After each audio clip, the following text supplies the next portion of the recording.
ओम शांति। अॼु जी मुंहिंजी तारीख़ है 13/8/2025। अॼु मिठा मिठा बाप दादा चवनि था, मीठे मीठे ॿार अकाल मूर्त बाप जो हलंदो चलंदो तकतीअ ब्रह्मा आहे। जॾहिं उहे ब्रह्मा में ईंदा आहिनि तॾहिं तव्हां ब्रह्मण खे रचंदा आहियो। प्रश्न: अकलमंद ॿार कंहिं राज खे सम्झी करे ठीक रीति सम्झाए सघंदा? उत्तर आहे ब्रह्मा केरु आहे, उहो ब्रह्मण सो विष्णु कीअं ठहींदा आहिनि। प्रजापिता ब्रह्मा हिते आहे, उहो कोई देवता न आहे। ब्रह्मा ई ब्रह्मणनि द्वारा ज्ञान यज्ञ रचियो अथई। इहे सभु राज अकलमंद ॿार ई सम्झाए सघंदा। घोड़े सवार ऐं प्यादो त सम्झाए न सघंदा, मुंहिंजी वेंदा। ओम शांति। गीता। ओम नमः शिवाय। भक्ति में महिमा कंदा आहिनि हिकु बाप जी। महिमा त ॻाईंदा आहिनि परंतु न उन्हनि खे ॼाणंदा आहिनि, न उन्हनि जे यथार्थ परिचय खे ॼाणंदा आहिनि। अगरि यथार्थ महिमा ॼाणंदा त वर्णन ज़रूरु कंदा। तव्हां ॿार ॼाणंदा आहियो उच ते उच भॻवानु आहे, चित्र मुख्य आहिनि उन्हनि जा। ब्रह्मा जी संतान बि हूंदी न। तव्हां सभु ब्रह्मण ठहिरियो। ब्रह्मा खे बि ब्रह्मण ॼाणंदा आहिनि ऐं ॿियो कोई न ॼाणंदो। ब्रह्मा खे बि ब्रह्मण ॼाणंदा आहिनि, ॿियो कोई न ॼाणंदो। इन करे मुंझंदा आहिनि, इहे ब्रह्मा कीअं थी सघंदो आहे। ब्रह्मा खे ॾेखारिबो आहे सूक्ष्म वतन वासी। हाणे प्रजापिता ब्रह्मा सूक्ष्म वतन में त न थी सघंदा आहिनि, हुते रचना हूंदी न आहे। हिन ते तव्हांजे साथ ॾाढो वाद विवाद बि कंदा आहिनि।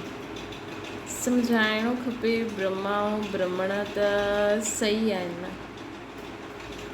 जे क्राइस्ट सां कृष्ण अक्षर निकितो आहे, बुद्ध सां बौद्धी, इब्राहिम सां इस्लामिक धर्म वारा चवंदा आहिनि। हुनजे धर्म स्थापक जे नाम सां उन्हनि जे धर्म आहे। वैसे प्रजापिता ब्रह्मा सां ब्रह्मण नामी ग्रामी आहिनि। आदि देव ब्रह्मा आहिनि। वास्तव में ब्रह्मा खे देवता न चई सघंदा आहिनि। इहे बि रॉन्ग आहे।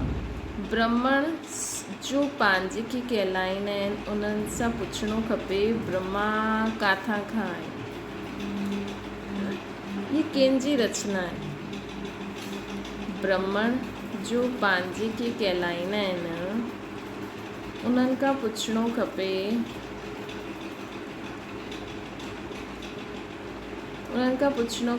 ब्रह्मा किथां खां आयो, ये कंहिंजी रचना आहे। ब्रह्मा खे कंहिं क्रिएट कयो। कॾहिं कोई ॿुधाए न सघे। ॼाणंदा ई न आहिनि त ॿुधाए कीअं सघंदा। इहे बि तव्हां ॿार ॼाणंदा आहियो। शिव बाबा जो रथ आहे जंहिंमें प्रवेश कंदा आहिनि। शिव बाबा जो रथ आहे जंहिंमें शिव बाबा प्रवेश कंदा आहिनि, उहे इहे ब्रह्मा आहिनि। असां सम्झाए सघंदा आहियूं कि ॾिसो, जॾहिं शिव बाबा हिन सृष्टि ते ईंदा त कंहिंमें त ईंदा न। हिते कोई जानवर जे शरीर में थोरी ईंदा, और हिते कोई अहिड़ो देवी देवता वारो शरीर बि न आहे। हिते त सभु साधारण शरीर आहिनि। त साधारण मनुष्य जे तन में परमात्मा अवतरित कयईं, हुनखे पवित्रता जी प्रतिज्ञा करायईं, हुननि द्वारा नई दुनिया जी स्थापना कराइनि था। हिन करे हुनजो नाम ब्रह्मा रखी छॾियईं। बसि सिंपल आहे। ब्रह्मण मतिलबु पवित्र आत्मा, ऐं ब्रह्मा मतिलबु नई दुनिया जो रचण वारो। बसि जंहिंखां जो कार्य करे। वैसे बि ॾिसो, हिन दुनिया में अगरि कोई नल ठीकु करण वारो न आहे, लेकिन उन ॾींहुं उन नल ठीकु कयईं त हुनखे चईंदा आहिनि, अरे तूं त अॼु नल ठीकु करण वारो ठही वई।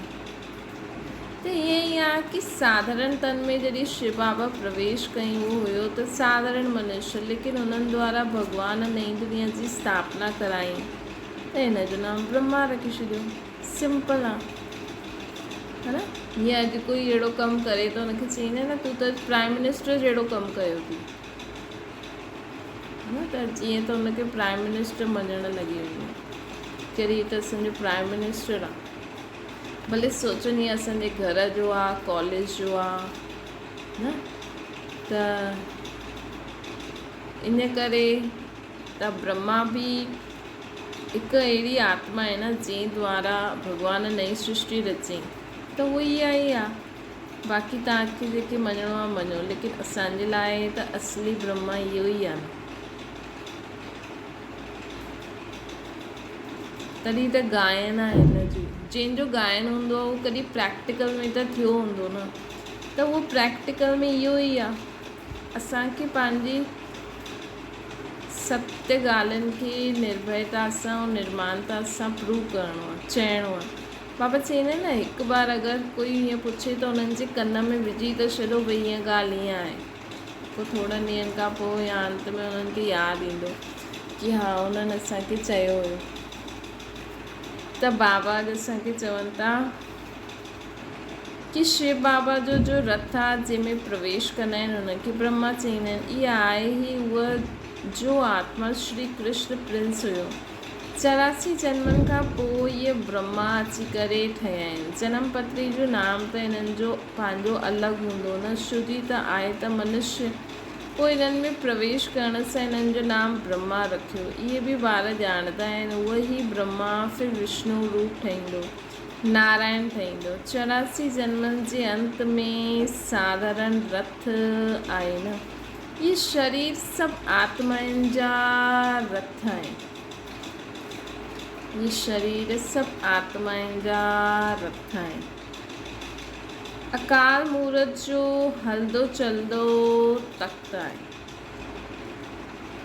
अकाल मूर्त आत्मा जो हलंदो चलंदो तख़्त ये शरीर आहे। सिख माण्हू वरी उहो तख़्त ठाहे ॾींदा आहिनि, उन्हनि जो अकाल तख़्त चईंदा आहिनि न। इहे त अकाल तख़्त सभु आहे, उन्हनि जो उहो हिकु अकाल तख़्त, इहे त सभई शरीर ई अकाल तख़्त आहिनि। आत्मा सभु अकाल मूर्त आहिनि ऐं शरीर हिते भ्रुकुटी जो सिंघासन इहे तख़्त आहे। ऊचते ऊच भॻवान खे इहे रथ खपे न, रथ में प्रवेश थी पोइ वेही असांखे नॉलेज ॾींदा आहिनि। उन्हनि खे नॉलेजफुल चइबो आहे, रचता रचना जी आदि मध्य अंत जी नॉलेज ॾींदा आहिनि। नॉलेजफुल जो अर्थ कोई अंतर्यामी व जानी जाननहार न आहे।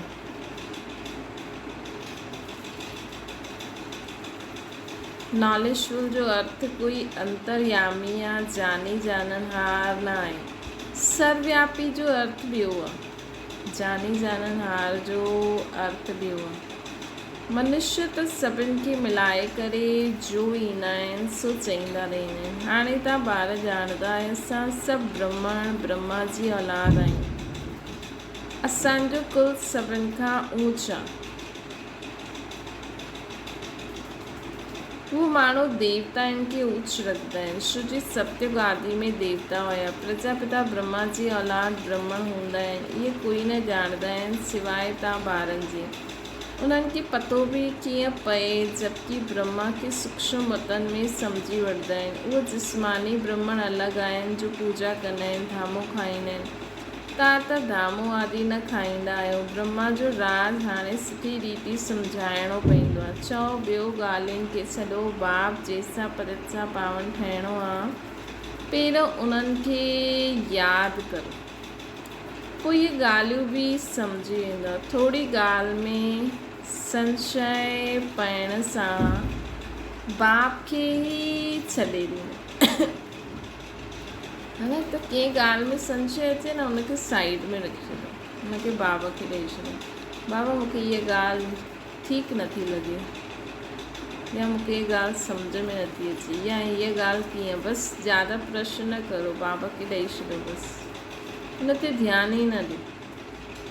प्यादा घोड़ा सवार मूंझदा आहिनि, अवस्था अनुसार सम्झाईंदा आहिनि। प्रजापिता ब्रह्मा त इहो ई आहे न, ब्राह्मण द्वारा ज्ञान रचंदा आहिनि त ज़रूरु ब्राह्मण ई खपे न। प्रजापिता ब्रह्मा बि हिते खपे जंहिंसां ब्राह्मण आयो। ब्राह्मण माण्हू चईंदा बि आहिनि असां ब्रह्मा जी संतान आहियूं। सम्झंदा आहिनि परंपरा सां असांजो कुल हलियलु आयो आहे न, ब्राह्मण सोचदा आहिनि। लेकिन अहिड़ा माण्हू आहिनि जो सम्झंदा न आहिनि कि ब्रह्मा मतिलबु पवित्र आहे। मतिलबु इहे कोई चई बि के सघंदो आहे, विकार में बि वेंदा आहिनि ऐं उन्हनि खे लज्जा बि न ईंदी आहे ख़ुदि खे ब्राह्मण चवनि। हा, पोइ चईंदा आहिनि इहे त दुनिया जी रीति आहे, त ख़ुदि खे ब्रह्मा न चओ न। हाणे देवी देवता कोई चईंदो हिते पंहिंजे पाण, उन्हनि खे पतो आहे देवी देवता त सर्वगुण संपन्न 16 कला संपूर्ण, भले ख़ुदि खे चईंदा आहिनि असां आदि सनातन धर्म जा आहियूं, कॾहिं ईअं न चईंदा असां आदि सनातन देवी देवता धर्म जा आहियूं। श्री उहे देवता आहिनि जहिड़ा गुण धारण नथा करनि, अधु शब्द चई छॾींदा आहिनि। त हाणे जे ब्राह्मणनि खे बि शर्म अचणी खपे जॾहिं उहे ख़ुदि खे ब्राह्मण चईंदा आहिनि। अगरि उहे विकार में विया आहिनि त कॾहिं बि उहे ख़ुदि खे ब्राह्मण चई न सघंदा आहिनि।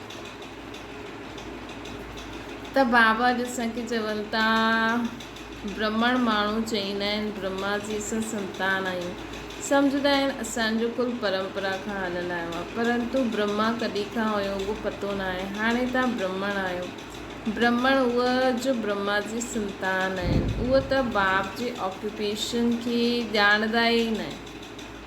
ऐं ब्राह्मण उहो हूंदा आहिनि जो ब्रह्मा जी संतान हुजनि, उन्हनि खे त ब्रह्मा जे बारे में पतो ई न आहे न। क्रिश्चन खे पतो आहे न असांजो क्राइस्ट कॾहिं जनम वरितईं, कीअं हुन सभु कुझु कई।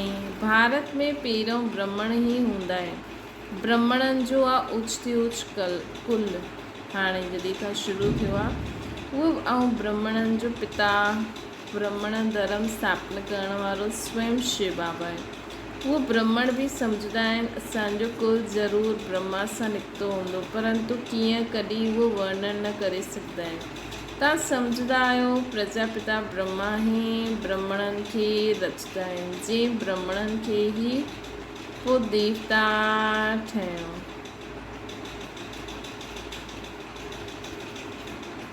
जंहिं ब्राह्मणनि खे ई पोइ देवता ठहिणो। ब्राह्मणनि खे अची करे बाप पढ़ाईंदा आहिनि। ब्राह्मणनि जी बि डिनाइस्टी न आहे, ब्राह्मणनि जो कुल आहे। डिनाइस्टी में राजा रानी प्रजा दास दासी हूंदा आहिनि। हिते त सिर्फ़ु माता पिता ऐं ससु भाउ भेण आहिनि। डिनाइस्टी तॾहिं चऊं जॾहिं राजा रानी ठहनि, जीअं सूर्यवंशी डिनाइस्टी। तव्हां ब्राह्मणनि में राजा त ठहींदा न आहिनि। उहो जो चईंदा आहिनि कौरव ऐं पांडवनि जो राज्य हुयो, ॿई रॉन्ग आहिनि। राजा ई त ॿई ॿिन्हिनि खे न आहे। प्रजा जो प्रजा ते राज्य आहे, उन्हनि खे राजधानी न चईंदासीं, ताज त आहे न। बाबा सम्झायो हुई पहिरियों डबल सिरताज भारत में हुया, पोइ सिंगल ताज ठही। हिन समय त नो ताज आहे। इहे बि सुठी रीति सिद्ध करे ॿुधाइणो आहे। जो बिल्कुलु सुठी धारणा वारा हूंदा उहे सुठी रीति सम्झाए सघंदा। ब्रह्मा ते ई जास्ती ॻाल्हि सम्झाइणी हूंदी आहे न।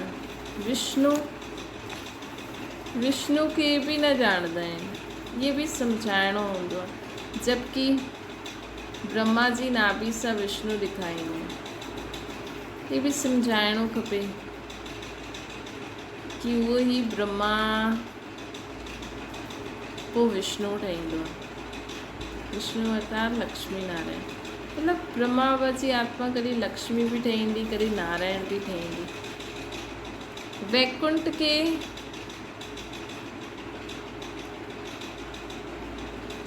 वैकुंठ के विष्णुपुरी चइबो आहे न। वैकुंठ के विष्णुपुरी चइबो आहे, अर्थात लक्ष्मी नारायण जो राज्य चइबो आहे। श्री कृष्ण प्रिंस हूंदो त चईंदो न असांजो बाबा राजा आहे, ईअं न चईंदो कि श्री कृष्ण जो बाप राजा न थी सघंदो। श्री कृष्ण प्रिंस कहलाईंदो त ज़रूरु राजा वटि जनम वठंदो न। साहूकार वटि जनम वठंदा त प्रिंस थोड़ी कहलाईंदा। राजा जे पद ऐं साहूकार जे पद में रात ॾींहं जो फ़र्क़ु आहे। श्री कृष्ण जे बाप राजा जो नाम ई न आहे। श्री कृष्ण जे बाप राजा जो नाम ई न आहे। श्री कृष्ण जो केतिरो नाम बालो आहे, मतिलबु हूंदो हुनजो बाप राजा ई, लेकिन हुनजो नाम न आहे न। बाप जो ऊच पद न चईंदासीं, उहो सेकेंड क्लास जो पद आहे, त सिर्फ़ु निमित ठाहींदा आहिनि, उहो त सिर्फ़ु निमित ठाहींदा आहिनि श्री कृष्ण खे जनम ॾियणु। ईअं न श्री कृष्ण जी आत्मा सां उहो ऊच पढ़ियो हूंदो, न, श्री कृष्ण सो पोइ नारायण ठहींदा। बाक़ी बाप जो नाम ई गुम थी वेंदो, आहे ज़रूरु ब्रह्मण ई, मतिलबु श्री कृष्ण जो पिता जेको हूंदो उहो हाणे हिन जन्म में ब्रह्मण ई हूंदो, परंतु पढ़ाई में श्री कृष्ण सां घटि हूंदो। श्री कृष्ण जी आत्मा जी पढ़ाई पंहिंजे बाप खां बि ऊच हूंदी। उहा त एतिरो नाम, तॾहिं त हुनजो एतिरो नाम आहे। श्री कृष्ण जो बाप केरु हुयो, इहा जीअं की कंहिंखे पतो ई न आहे। अॻियां हली मालूम पवंदो। ठहिणो त हितां खां ई आहे न। राधे जा माउ बाप बि त हूंदा न, परंतु उन्हनि सां राधे जो नाम जास्ती आहे, छोजी माउ बाप कम पढ़ियल लिखियल आहिनि। राधे जो नाम उन्हनि खां ऊच थी वेंदो। इहे डिटेल जी ॻाल्हियूं आहिनि ॿारनि खे सम्झाइण जे लाइ। हाणे जो एडवांस पार्टी में आत्मायूं वयूं आहिनि, उहे बि बाबा जी ज्ञान में ईंदियूं। त हाणे त केरु ढूंढे की कहिड़ी आत्मा राजा जी घराने में बाबा जे घर में ईंदी आहे। हाणे जो बि कोई वॾो राजा वारो हूंदो, भले हाणे राजा रानी जो टाइटल माण्हुनि खे ख़रीदे बि वठंदा आहिनि, असली में न आहिनि, किथे किथे आहिनि बि। त सोचो उन्हनि जे घराने में कोई आत्मा असांजे एडवांस स्कूल जी आत्मा वई हूंदी, पोइ उहो हिते ज्ञान वठंदी हूंदी, त ईअं केरु ढूंढे वेही, केरु हिन में पंहिंजो समय लॻाए। तंहिंखां जाते बि कृष्ण जा माउ बाप ठहिण वारा हूंदा, जो बि राधे जा माउ बाप ठहिण वारा हूंदा, हिन समय जनम त उन्हनि वठी छॾियो हुननि, छोकी हाणे परिवर्तन त थियण वारो आहे, त उन्हनि खे बि सकाश ॾींदा रहो। बसि जाते बि हूंदा उन्हनि खे बाबा जी सकाश पहुचे, जो बि कार्य करिणो आहे उहो करनि।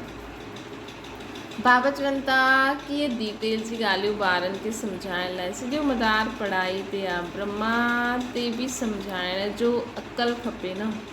उहो ई श्री कृष्ण जो आहे, उनजी आत्मा ई 84 जन्म भोगती आहे।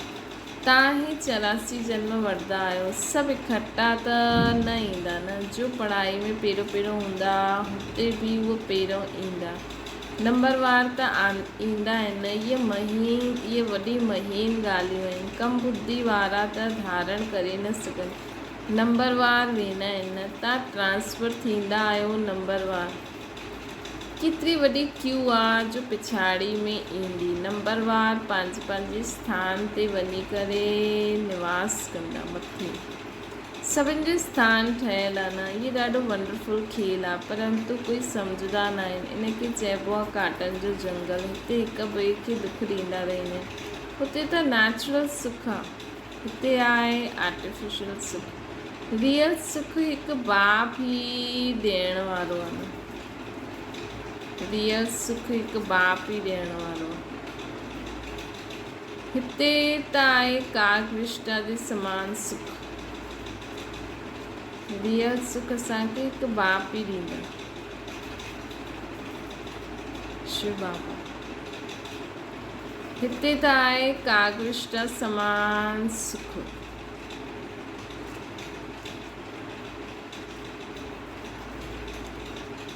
दिन प्रतिदिन तमो प्रदान थींदा वेंदा आहिनि। केतिरो दुख आहे। चईंदा आहिनि बाबा माया जा तूफ़ान ॾाढा ईंदा आहिनि, माया उलझाए ॾींदी आहे, दुख जी फीलिंग ॾाढी ईंदी आहे।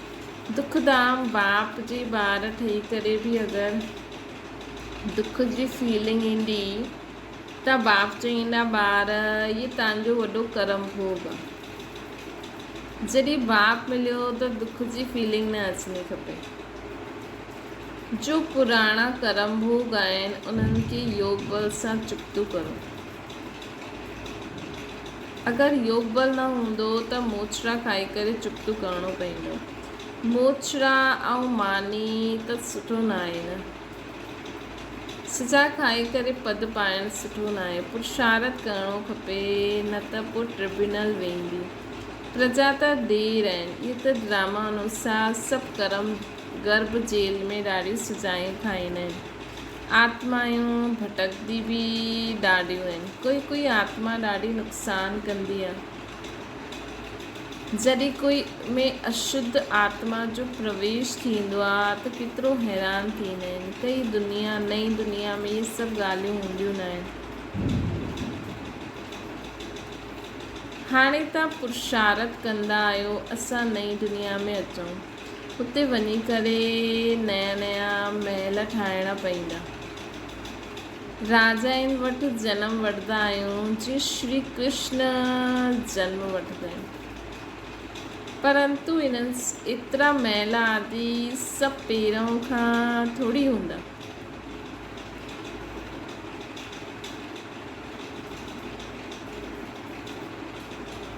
ॾिसो, जॾहिं श्री कृष्ण जन्म वठंदो तॾहिं एतिरा जो महल हूंदा उहे न ठहियल। श्री कृष्ण जन्म वठंदा ऐं सतयुग जी स्थापना तॾहिं खां थींदी, त हुन खां पहिरियों सोने जा महल थोरी ठहियल हूंदा। त शायदि श्री कृष्ण जो जनम सोने जे महल में बि न थिए। हाणे उहो त अॻियां हली पतो लॻंदो है न। राजाउनि वटि जनम वठंदा जीअं श्री कृष्ण जनम वठंदा आहिनि। परंतु एतिरा महल आदि सभु पहिरों खां थोरी हूंदा। त हाणे ॾिसो, कोई अहिड़ो महल बि हूंदो या ठहिण वारो हूंदो जंहिंमें फर्स्ट क्लास सभु सुविधायूं हूंदियूं, जंहिंमें श्री कृष्ण जनम वठंदो। भई राधे त थोरे समय खां पोइ वठंदी त शायदि महल ठही बि वञे। लेकिन श्री कृष्ण त विनाश खां पोइ श्री कृष्ण जनम वठंदो ऐं सतयुग शुरू थी वेंदो। हुन खां पोइ सोने जी दुनिया शुरू थींदी।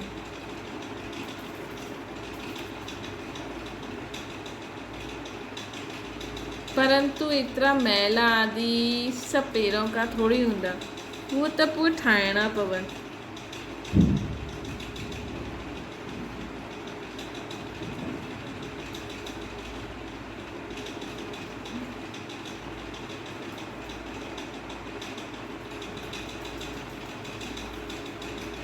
राजाउनि वटि जनम वठंदा जीअं श्री कृष्ण वठंदो। परंतु महल आदि सभु पहिरों खां थोरी हूंदा, उहे त पोइ ठाहिणा पवनि। केरु रचंदो? जंहिं वटि जनम वठंदा, मतिलबु जंहिं राजा रानी वटि श्री कृष्ण जनम वठंदो उहो ई अहिड़ा महल ठाहींदो हूंदो।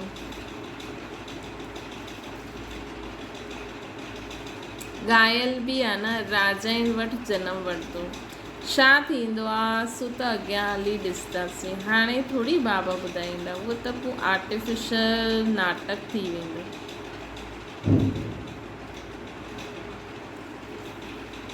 हिन करे ॿुधाईंदा कुझु बि न आहे। ड्रामा में ॿुधाइण जी नूंद ई न आहे। बाबा चईंदा मां बि पाठधारी आहियां, अॻियां जी ॻाल्हियूं पहिरों सां ई ॼाणंदो हुजां त ॾाढो कुझु बतलाया आहियां। बाबा अंतर्यामी हूंदा त पहिरों खां ई ॿुधाईंदा न। बाबा चईंदा आहिनि न, ड्रामा में जो हूंदो हुनखे साक्षी थी ॾिसंदा हलो ऐं साथ साथ यादि जी यात्रा में मस्तु रहो। इन में ई फेल थींदा आहिनि। ज्ञान कॾहिं कम जास्ती न हूंदो आहे। यादि जी यात्रा ई कॾहिं कम कॾहिं जास्ती थींदी।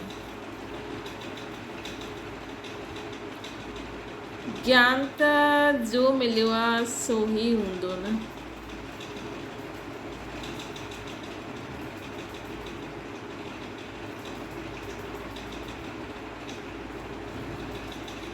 यादि जी यात्रा में कॾहिं उमंग रहंदो आहे, कॾहिं ढीला आहियूं।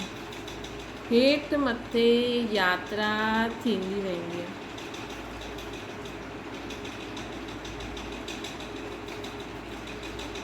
ज्ञान में तव्हां सीढ़ी न चढ़ंदा आहियो। ज्ञान त यात्रा न आहे न, यादि जी यात्रा चइबो आहे। बाप चवंदा आहिनि यादि में रहण सां तव्हां सेफ्टी में रहंदा आहियो। देह अभिमान में अचण सां तव्हां ॾाढो धोखो खाईंदा आहियो। पोइ विक्रम बि करे छॾींदा आहियो। काम शत्रु आहे, इन में फेल थी पईंदा आहिनि।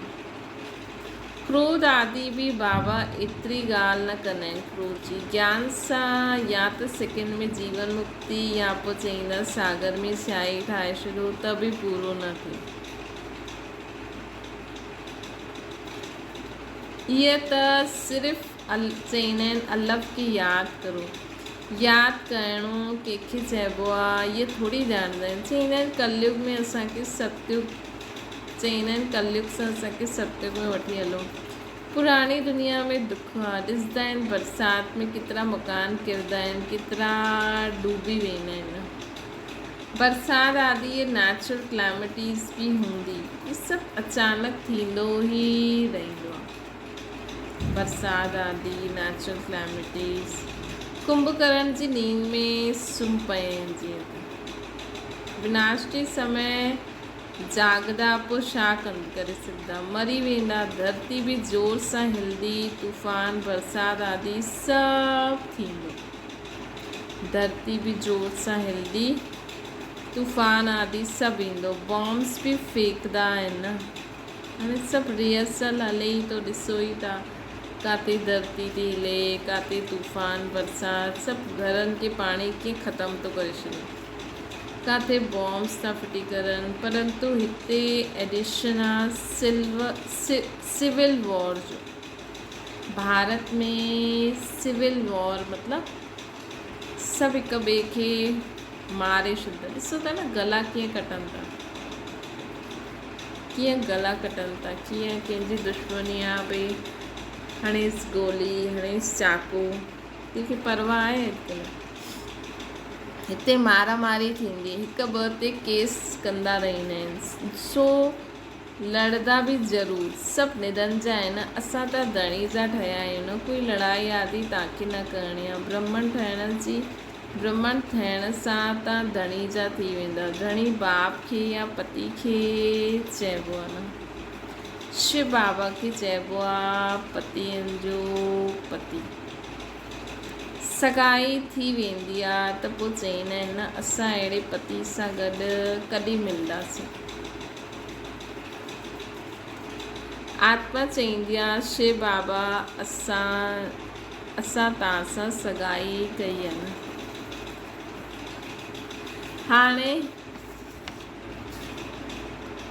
हाणे आपस में असां मिलूं कीअं? कोई त सच लिखंदा आहिनि, कोई त पोइ छुपाईंदा आहिनि। सच्चाई सां लिखंदा न आहिनि कि बाबा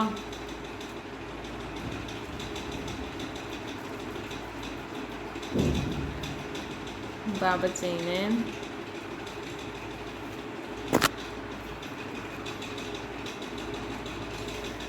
कोई त सच्चाई सां लिखंदा आहिनि कि बाबा असांखां इहा भूल थी वई, क्षमा करो। अगरि कोई विकार में किरियो त बुद्धि में धारणा न थी सघंदी। बाबा चईंदा आहिनि तव्हां अहिड़ी कड़ी भूल कंदा त चकनाचूर थी वेंदो। तव्हांखे असां गोरो ठाहिण लाइ आया आहियूं, पोइ तव्हां कारो मुंहुं छो कंदा आहियो? बसि स्वर्ग में ईंदा आहियो, पाई पैसे जो पद पाईंदा आहियो, राजधानी स्थापना थिए थी न।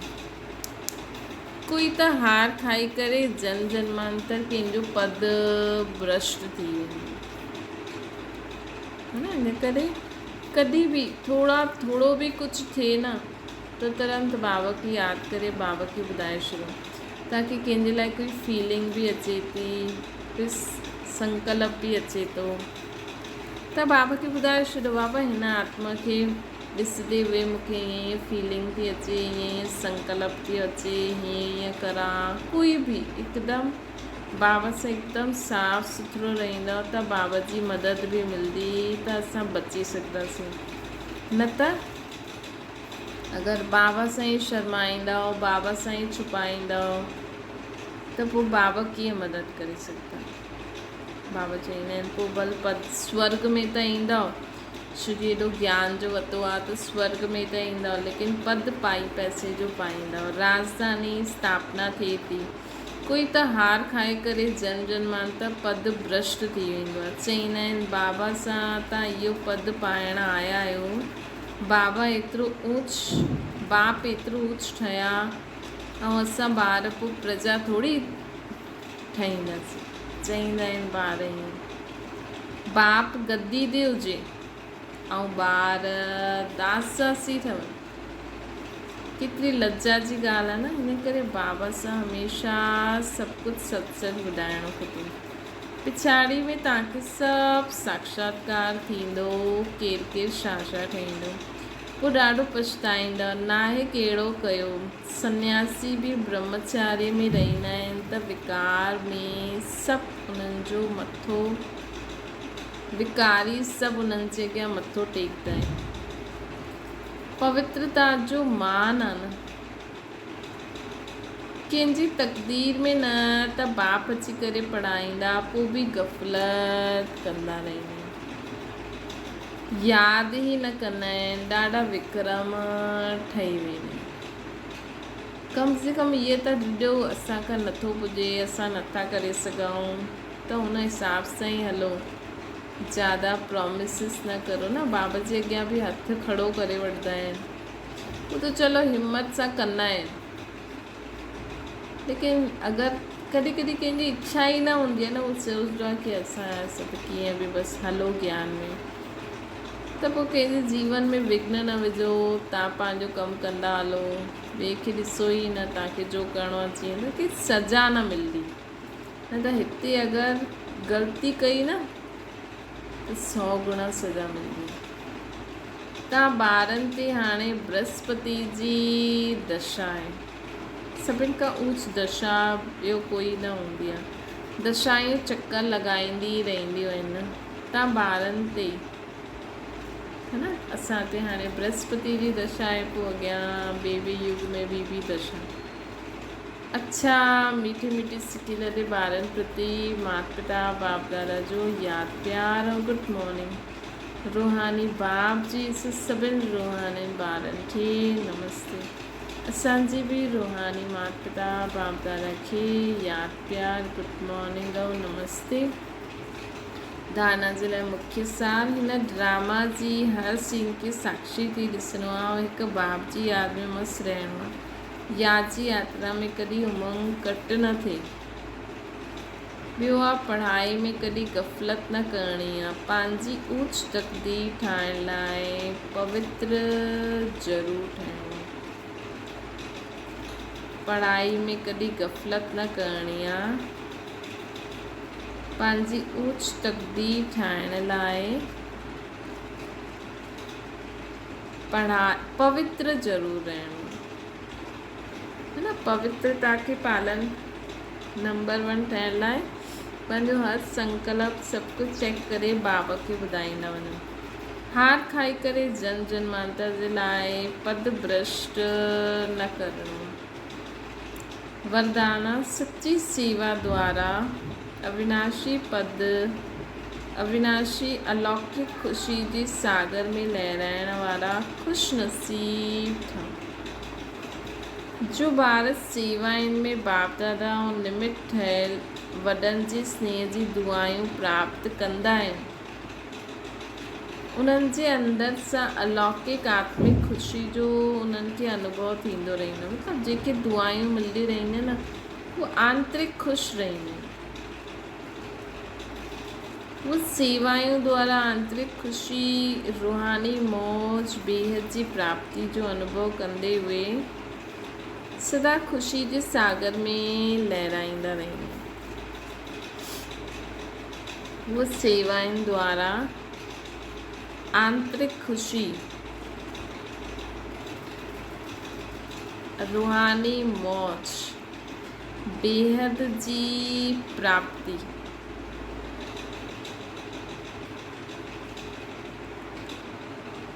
कंदे हुए सदा ख़ुशी जे सागर में लहराईंदा रहंदा।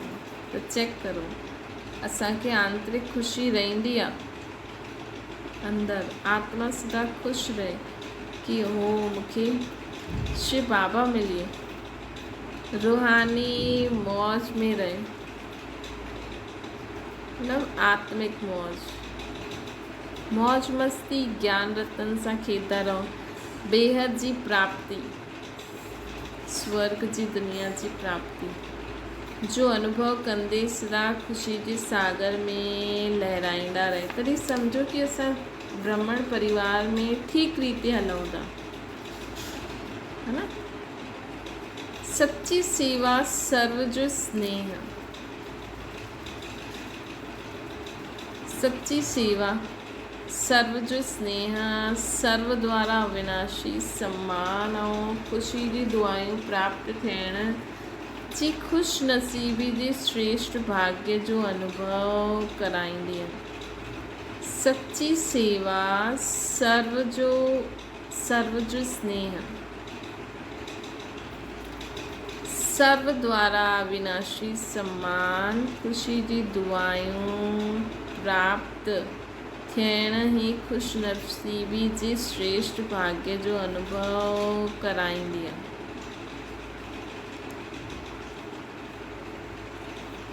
जो सदा ख़ुशि आहिनि उहे ही ख़ुशि नसीब आहिनि। तो चेक करो तव्हां सदा ख़ुशि रहंदा आहियो न। ज्ञान ब्राह्मण परिवार में, ब्राह्मण जीवन में असां ठीक रीति हलूं था त असांखे अहिड़ी ख़ुशी जो अनुभव थींदो हूंदो त ऑटोमेटिकली मतिलबु तव्हां जीअं हलो था, जेतिरो हलो था, ठीक था हलो। कॾहिं कॾहिं कोई ज़्यादा करण जे कारण कुझु डिससर्विस, कुझु अहिड़ो कमु करे वठंदा आहिनि। त उहो चेक करो, लेवल ऑफ ख़ुशी चेक करो, केतिरो असांखे बाबा स्वतः यादि था रहनि। उन हिसाब सां चेक करो कि असां जीवन में जेतिरो जीअं हलूं था उहो ठीकु आहे। स्लोगन आहे सदा हर्षित व आकर्षण मूर्त ठहिण जे लाइ सदा संतुष्ट मणे ठहो। अव्यक्त इशारो, कर्म में, वाणी में, संबंध संपर्क में, लव ऐं स्मृति व स्थिति में लवलीन रहणो। कर्म में, वाणी में, संपर्क संबंध में, लव ऐं स्मृति व स्थिति में लवलीन रहणो।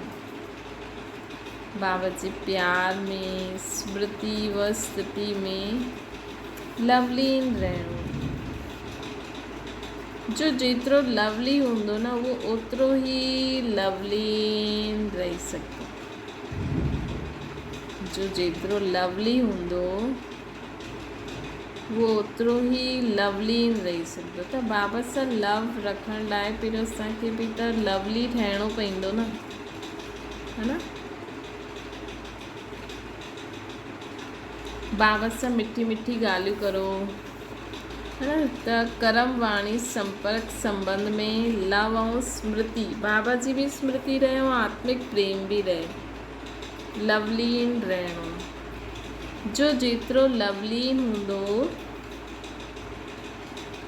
वो ओतिरो लवलीन रही सघंदो। हिन लवलीन स्थिति खे मनुष्य लीन जी अवस्था चई छॾी आहे। बाबा में लव ख़तमु करे करे सिर्फ़ु लीन शब्द पकड़े छॾियो अथई। त लीन न थियणो आहे, असांखे बाबा जे प्यार में लवलीन थियणो आहे।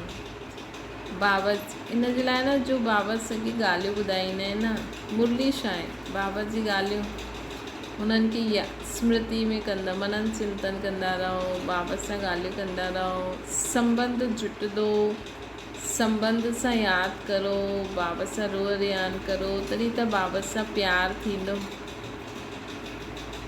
प्यार कॾहिं थींदो आहे कंहिंसां, जॾहिं असां पहिरियों त हुन सां संबंध जोड़णो पवंदो। कई बार संबंध जोड़णो पवंदो न, फ्रेंड आहे, ईअं आहे कि अनजान व्यक्ति सां इंसान ॻाल्हाईंदो, पोइ धीरे धीरे फ्रेंडशिप फ्रेंडशिप कंदा तॾहिं त बातचीत शुरू थींदी न, कि अनजान व्यक्ति सां ईअं कीअं ॻाल्हि करे सघंदा आहियूं। पोइ फ्रेंडशिप थींदी, ॻाल्हियूं कंदा, धीरे धीरे पहिरियों संबंध जोड़ंदा आहिनि, पोइ ॻाल्हियूं कंदा आहिनि, पोइ आदत पइजी वेंदी आहे, पोइ प्यार थी वेंदो आहे। कहिड़े बि संबंध में, चाहे माउ बाप हुजे, पहिरियों त सेखारींदा आहिनि न, हीअ मम्मी आहे, हीअ पापा आहे, पोइ उहो हुनजी देखभाल कंदा आहिनि, पोइ हुननि सां उहो खेॾंदा आहिनि, ॻाल्हियूं कंदा आहिनि, उहे हुननि खे चीज़ियूं वठी ॾींदा आहिनि, पोइ धीरे धीरे मोह पइजी वेंदो आहे, प्यार थी वेंदो आहे माउ बाप सां बि।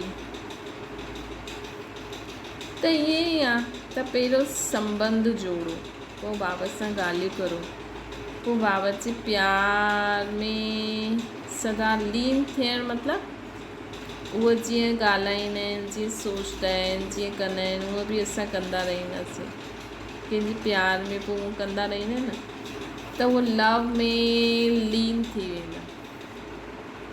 तव्हां ॿार बाप जे लव में लीन रहंदव त ॿियनि खे बि सहज आप समान व बाप समान ठाहे सघंदा। अच्छा, ओम शांति। बाबा की याद करो।